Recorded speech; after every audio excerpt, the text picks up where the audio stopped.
You feel the pressure building in your chest like a rising tide. The room is quiet, but the air is heavy with an unspoken question.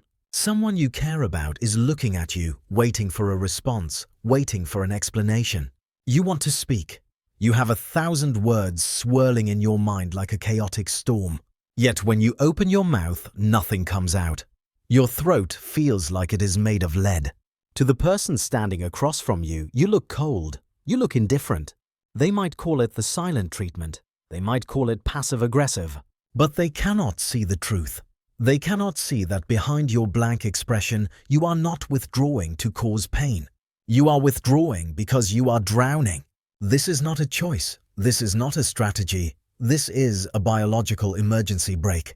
Your brain pulled without asking for your permission. You are currently experiencing one of the most misunderstood survival mechanisms of the human psyche. It is not coldness. It is not a lack of love. It is a state of psychological paralysis. You are not being quiet because you have nothing to say, but because you have too much to feel. Your system has reached its limit and, in an effort to save you from a total collapse, it has shut down the communication lines. You are currently a prisoner in your own mind, watching the world through a thick pane of glass, unable to reach out even though you desperately want to. If you have ever felt this paralyzing silence, if you have ever been accused of being heartless when your heart was actually beating too fast to handle, then you need to know something very important. You are not broken. You are not a bad person. You are not defective. You are simply protected by a system that learned to survive by being quiet when the world got too loud. Today we are going to look into the dark room of your silence and turn on the light. We are going to explore why your brain chooses to freeze when you need to fight or flee most. We are going to dismantle the guilt you feel for being unable to speak and replace it with a deep, scientific understanding of your own internal architecture. Because once you understand why the silence happens, you can finally begin to find your voice again. Let's look at the first version of this silence, the one the world sees. In psychology, this is often referred to as stonewalling. From the outside, you look like an impenetrable fortress. Your partner, your friend, or your parent is expressing their feelings. Perhaps they are upset or crying, and you are just sitting there. Your face is a mask of indifference. Your eyes might be fixed on a spot on the wall or the floor. You aren't arguing back. You aren't defending yourself. You aren't even nodding. To the person watching you, this feels like an act of supreme arrogance or extreme cruelty. It feels as if you are saying, your emotions do not matter to me enough to even merit a response. This is type 1, the surface-level manifestation of the silent withdrawal. In this state, you are often labeled as manipulative. People assume you are using silence as a weapon to gain power in the situation, to force the other person to back down or apologize first. But if we could peel back that mask and look at the biological reality happening inside your body, we would see something completely different. While you look calm and cold on the outside, your internal system is actually in a state of high-intensity chaos. This brings us to type 2, the mechanism of the trapped child. To understand this, we have to look at the anatomy of your brain. Deep within your temporal lobes lies a small almond-shaped structure called the amygdala. Think of the amygdala as your brain's smoke detector. Its only job is to scan the environment for threats. When it perceives a threat, which in this case is a high-stakes emotional conflict, it sends out an immediate alarm. This alarm floods your bloodstream with cortisol and adrenaline. Your heart rate spikes. Your breathing becomes shallow. Your body is preparing for a physical fight. But here is where the glitch happens. In many people, the brain decides that fighting back is too dangerous and running away is impossible. So it chooses the third option, the freeze response. When this happens, a process called emotional flooding takes over. The sheer volume of emotional data entering your system is so massive that it causes a literal short circuit. Your prefrontal cortex, which is the part of your brain responsible for logic, reasoning, and language, suddenly loses its power supply. The blood flow is redirected away from your speaking centers and toward your muscles. You are biologically incapable of forming complex sentences, Because your brain believes you are in a life or death struggle where talking is a luxury you cannot afford. Inside your head, there is a frantic monologue that no one else can hear. You are telling yourself, say something, anything, just tell them you're sorry, tell them you're listening. But the connection between your thoughts and your voice has been severed. This mechanism often has deep roots that reach back into your earliest memories. Many people who struggle with this silent withdrawal grew up in environments where speaking their truth was met with rejection, anger, or even physical danger. Perhaps you had a parent who became explosive when challenged. Perhaps you were told that your feelings were wrong or that you were being too sensitive. In those moments, your young brain learned a vital lesson for survival. If I speak, I get hurt. If I am quiet, the storm eventually passes. You learned to make yourself small. You learned to hold your breath until the danger went away. You became an expert at fading into the background. Now, as an adult, even when you are in a safe relationship, your amygdala doesn't know the difference between a disagreement over the dishes and the childhood trauma of being screamed at. It sees the conflict and it immediately pulls the emergency lever. It forces you back into that dark, quiet room inside yourself where nothing can touch you. You aren't being mean. You are being a child again, trying to survive a situation that feels too big for you to handle. You are trapped behind a wall that you didn't even want to build, watching the person you love feel hurt by your silence, yet unable to reach out and tell them that you are still in there, terrified and overwhelmed. This is the tragic irony of the freeze response. The very mechanism designed to protect you from pain ends up creating a different kind of pain. A deep sense of isolation and misunderstanding that leaves you feeling more alone than ever. It is a cycle of shame. You feel overwhelmed, so you go silent. Then you see the other person's frustration, which makes you feel even more overwhelmed and guilty, which locks the silence in even tighter. You want to apologize. You want to explain the chemistry of your brain. But the words are still stuck behind that leaden weight in your throat. You are waiting for the cortisol to drain, waiting for the smoke detector to stop screaming, so that you can finally think clearly again. Until that happens, you are a ghost in your own body, hovering in the silence, waiting for the world to feel safe enough for you to return. This is not the behavior of someone who doesn't care. It is the behavior of someone who cares so much that their system has collapsed under the weight of it. But what if I told you that this silence, the very thing that makes you feel so broken and inadequate, is actually evidence of a hidden and profound strength? This brings us to type 3, the silent guardian. We need to look past the frustration and the guilt to see what is really happening in the depths of your psyche. Most people, when they are hurt or pushed into a corner, lash out. They let their emotions leak out in the form of sharp words, insults, and reactive anger that can leave permanent scars on the hearts of those they love. They speak before they think, and in that heat of the moment, they often burn down the very bridges they spent years building. But you are different.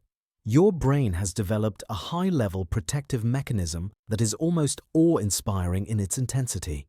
When you go silent, it is because your internal system has recognized that the emotional pressure has reached a level where anything you say might be destructive. You are not being quiet because you are empty. You are being quiet because you are a reservoir that is full to the brim. And you are using every ounce of your willpower to keep the dam from breaking. Think about the metaphor of the circuit breaker we discussed earlier. In a house, the circuit breaker isn't there to annoy you by turning off the lights. It is there to save the house from a fire. When the electrical demand becomes too high, the system snaps shut to protect the delicate wiring from melting. Your silence is that snap. It is your soul saying, I value this person and this relationship too much to let my raw, unfiltered pain do something irreparable. You are a person of deep empathy, perhaps more than you even realize. You feel the weight of the words you could say. You feel the potential impact of your anger or your sorrow on the other person, and your system chooses to absorb that impact internally rather than project it outward. This is a form of radical impulse control. While it feels like paralysis to you, it is actually your brain performing a complex act of preservation. You are the one who stays in the room even when every fiber of your being wants to vanish. You are the one who takes the hit of the silence so that the relationship doesn't have to take the hit of a scream. This reveals a level of sensitivity that is truly a superpower. You have a nervous system that is finely tuned to the nuances of human interaction. You notice the shift in tone, the look in an eye, the subtle withdrawal of affection, and you feel it all at once. Because you feel so much, your threshold for overload is lower than others, but your capacity for depth is much higher. Your silence is a sign that you are a deep thinker and a deep feeler who refuses to settle for shallow or hurtful communication. You are waiting for the truth. You are waiting for the moment when your logic and your heart can align again, so that when you finally do speak, your words are honest, grounded, and healing.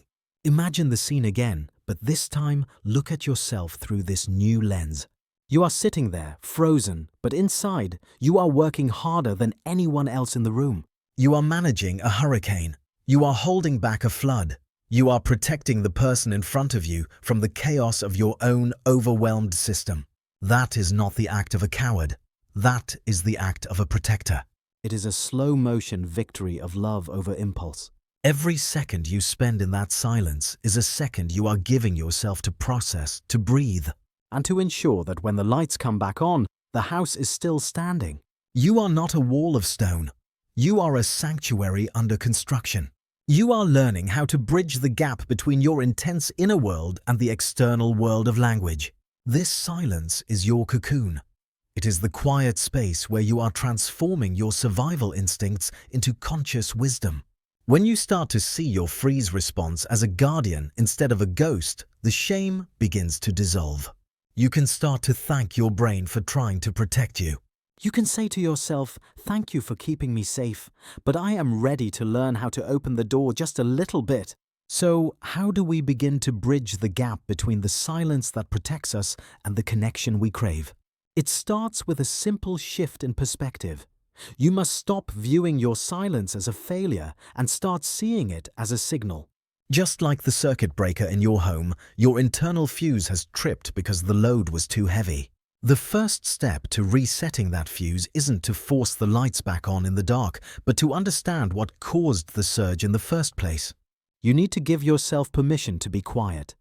The more you fight the silence, the more your brain perceives your own frustration as a secondary threat. Instead, when you feel the leaden weight settling in your throat and the words beginning to retreat, try to observe it without judgment. Say to yourself, "My system is currently overwhelmed and it is trying to keep me safe." This simple act of naming the process changes your relationship with it.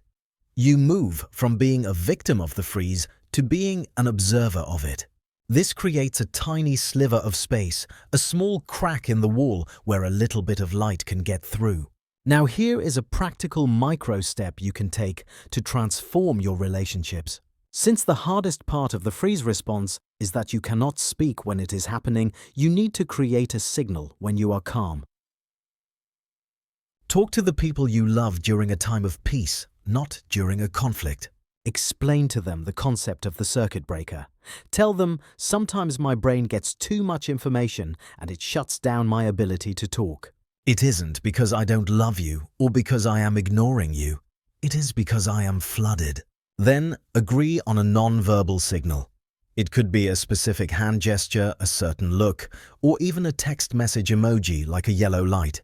This signal says, "I am still here, but my lights are temporarily out. I need a moment to reset." When you use this signal during a real conflict, it does something miraculous. It stops the other person from feeling rejected. They now know that your silence is a biological process, not a personal attack. This reduces their anxiety, which in turn reduces the pressure on you. With the pressure lowered, your amygdala can stand down faster. Your prefrontal cortex can come back online and the words will begin to flow again, not out of force, but out of readiness. Remember that healing is not about never freezing again. It is about becoming more familiar with the frozen landscape so that you aren't as afraid of it. You are learning to navigate the quiet spaces of your own soul. You are learning that your silence is not a void, but a deep well of reflection. As you move forward, be gentle with yourself. You have spent years, perhaps decades, using this silence to survive. It will take time to convince your nervous system that it is safe to speak, even when things are difficult. But every time you acknowledge your overwhelm, every time you use your signal, and every time you choose compassion over shame, you are rewiring your brain for connection.